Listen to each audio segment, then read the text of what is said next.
Welcome to our mini blog. তো বরকে তাড়াতাড়ি ঘুম থেকে টেনে তুলে দিয়ে বললাম রেডি হতে। তারপর বেরিয়ে পড়লাম বৃষ্টি ভেজা রাস্তা দিয়ে, সাথে ওকে আমার ব্যাগটাও দিয়ে দিয়েছিলাম। কি জানি ও হয়তো একটু মুড অফ ছিল, ঘুম থেকে টেনে তুলেছি তাই জন্য। তারপর পৌঁছে গেলাম আমরা চায়ের ধাবাতে। ভীষণ সুন্দর একটি জায়গা। ধাবাতে ঢুকতেই দেখি বাচ্চাটা কি সুন্দর দোলনা চড়ছে।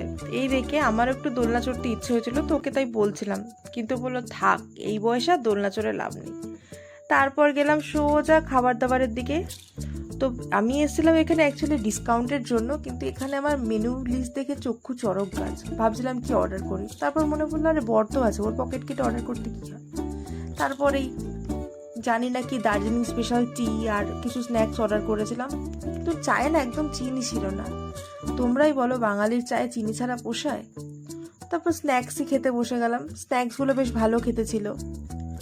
তারপর আমি স্ন্যাক্স খেতে খেতে হঠাৎ ও স্ন্যাক্সের দিকে চোখ পড়লো। ওটা বেশ টেস্টি লাগছিল দেখতে, যদিও ওকে বললাম যে কি স্ন্যাক্স নিয়েছে, বলছে কিছু একটা মোচা সামথিং কিছু একটা আইটেম নিয়েছিল। তাই আমি বললাম আমারটা ট্রাই করতে কিনা, ও বললো না। আমি বললাম আমি তোমারটা একটু ট্রাই করে দেখি, বললো হ্যাঁ কিন্তু অল্প খাবে। তো অল্প খেতে দিয়েছিল, অল্প খেতে খেতে আমি পুরোটা খেয়েই নিয়েছিলাম, ওর জন্য সামান্য ওইটুকু অবশিষ্ট ছিল। তো ওইটুকু খেয়ে নিল, আর কি করা যাবে। আমার ভালো লেগেছে, আমি খেয়ে নিয়েছি। অবশ্যই ও এটাতে হ্যাবিচুয়েটেড।